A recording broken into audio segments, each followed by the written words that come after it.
From the front pages of the press to the in front of your television screen, this is The Headliner. My name is Monica Chanda. And my name is Kurt Lee Gwindi. Yes, of course, we delve into the stories that dig deeper with regards to everything that has been making headlines throughout the week. We bring you the writers of the stories, the content creators themselves, and of course, these are the expertise with regards to everything that has to do with the media industry. And today we have a Zimbabwean journalist. Yes, we are talking about none other than Latwell Nyangu, who is helping us dissect one of the stories that has been causing uproar in the streets around Harare. But before we do that, Monica, I know we have to get into the business of the day. Definitely, we have so much to tackle today. There's so much that has been happening during the week, and Latwell, I'm sure you will be helping us analyze a lot of those stories.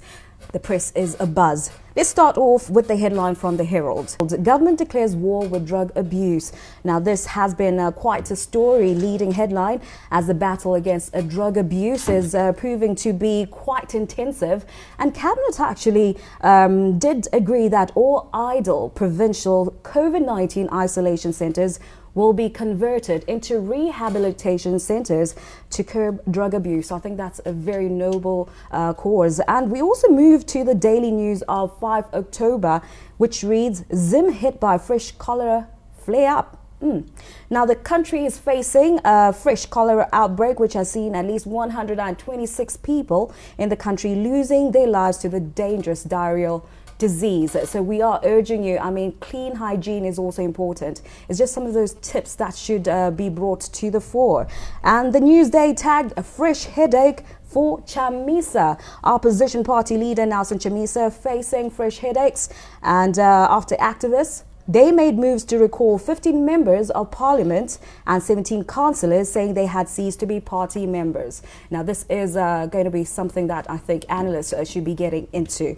And finally, let's look at, not quite finally, there's a Financial Gazette of 5 October, Curtly, ditching US dollar demands, financial certainty.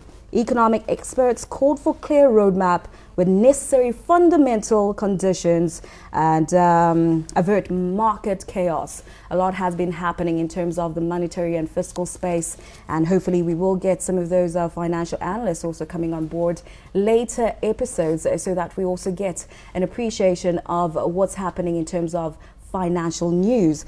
The final story, not quite the final story, but this is the story that got people talking. You're talking in WhatsApp groups, you're talking on X, Facebook, you name it.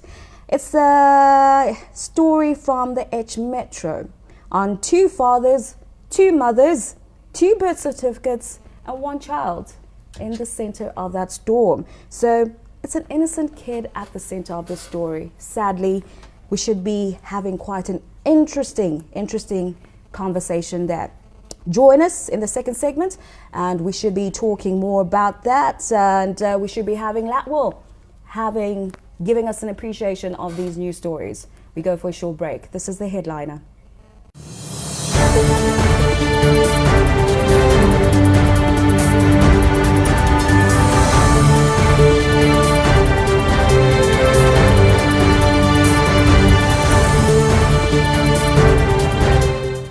Welcome back. This is the second segment of The Headliner, and in case you missed out on the first segment, well, you can always catch it on our Facebook page. I'm sure we should be giving you some of that headliner and give you a recap.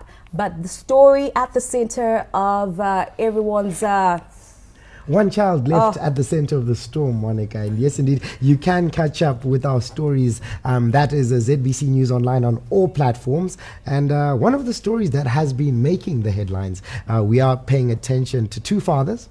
Monica, you closed off with 2. Oof. That's 2 fathers, 2 mothers, and 1 child. 2 birth certificates and 1 child. Yes, we are taking a delve into that story, and to help us analyze this and obviously give us a better appreciation, we did introduce our guest, Latwell Nyangu, who is a seasoned journalist within the field and the media industry in Zimbabwe. Latwell, welcome once again, and tell us, how does this story unfold? Thank you so much. I think from the headline you would see that the story is interesting, as well as it's a very sad story, because there's a child there in the center stage of the storm.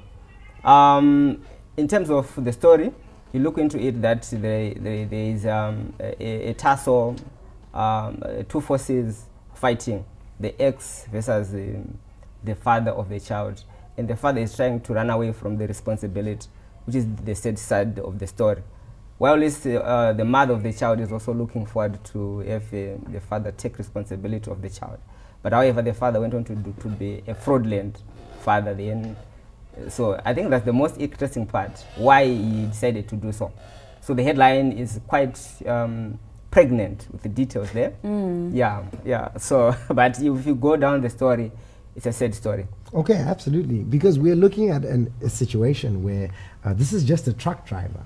Yes. And how does the fraudulent capacity then come about in such a situation? And we are also paying attention to the fact that are there any legal with regards to a term that is being served to him, or what is happening on the ground? Okay. When it comes to maintenance, you find out that the fathers should be responsible. But we tend to have irresponsible fathers. They want to run away from taking care of their children. So in this case, this father is a truck driver. He's gainfully employed, if you look into the circumstances. He's paid, and the employer is paying him well, and the maintenance is being deducted direct from the workplace.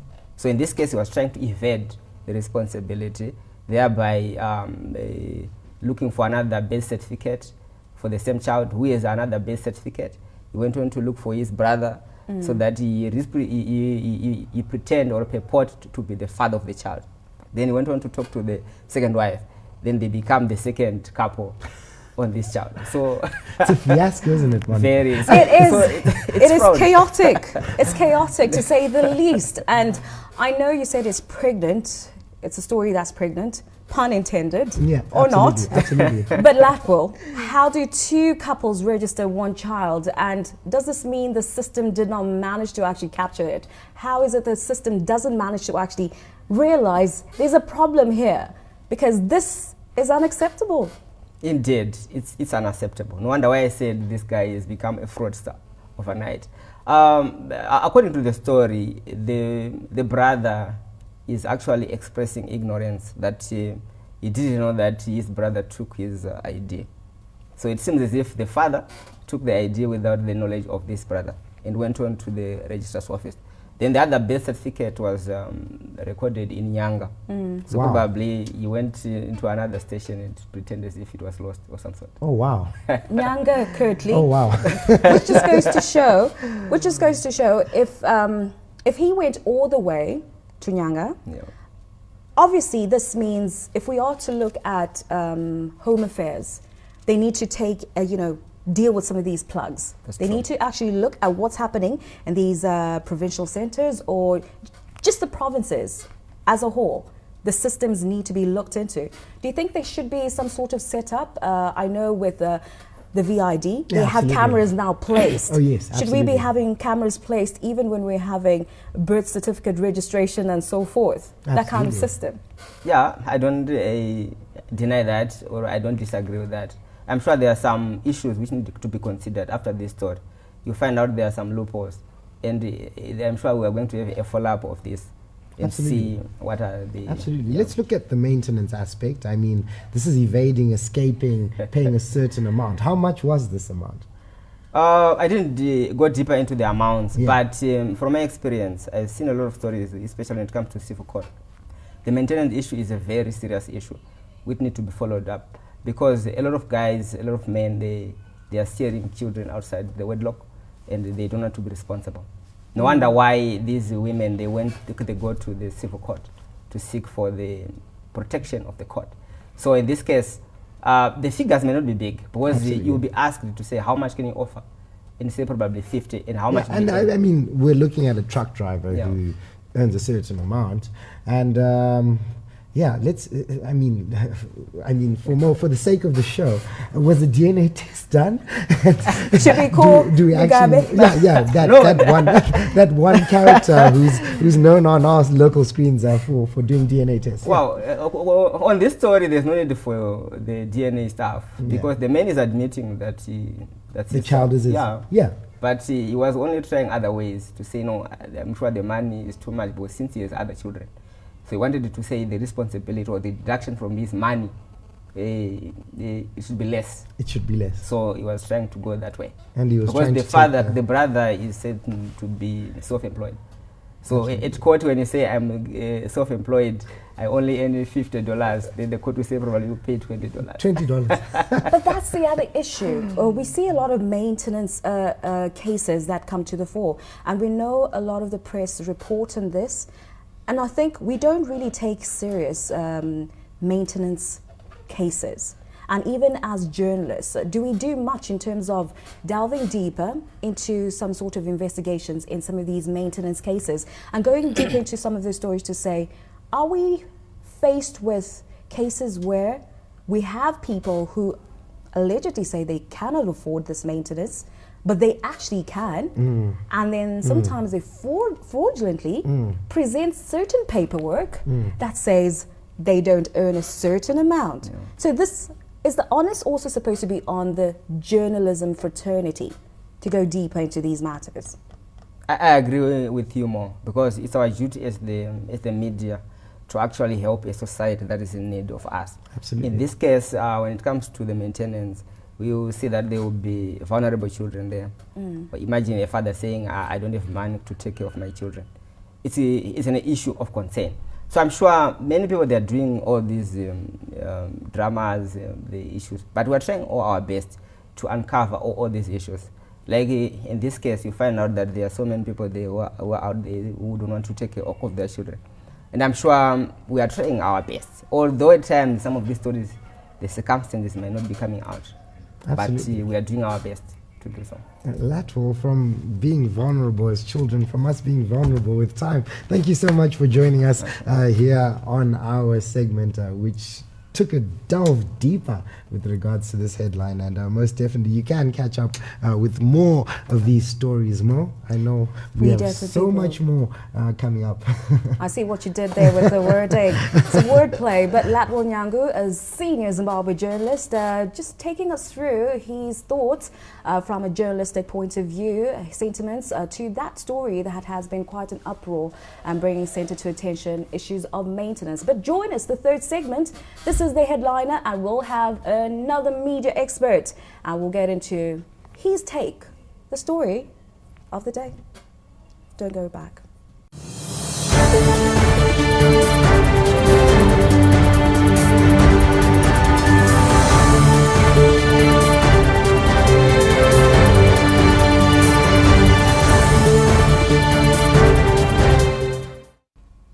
Welcome back to the third and final segment of the headliner, and this is what we call the Editor's Choice segment. We have an in-house editor, Ian Roma, and it's good to have you in studio. Welcome.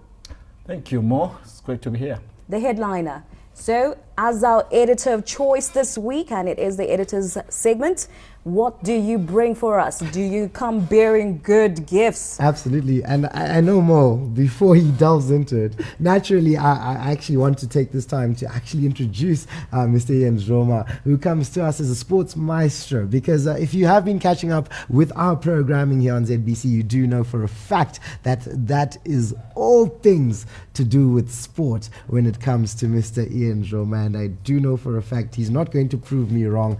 Mr. Ian, what is the headliner today? I've just been elevated. I'm now a mister. In sport, there is no mister, but I'll accept the title. Coach. Okay, let's go with coach. Let's go with coach. But He's dressed the part. I bring good news and great news. It's exciting times for Zimbabwe. We are back in international football. Remember, there was an 18-month ban because of third-party interference in football, and we're excited that Zimbabwe is back in international football. The Warriors are back. The Mighty Warriors also back at the COSAFA Women's Championship. I'm excited. Absolutely. Obviously, because exciting times. if we're talking about Zimbabwe football. There has been so much debate in terms of football administration, from issues around facilities to issues of remuneration. So much to talk about in terms of football, and to say, let's get our football fixed. And then there's a normalization committee. But maybe we'll talk about that later. Let's come back to our mighty Warriors. Yeah.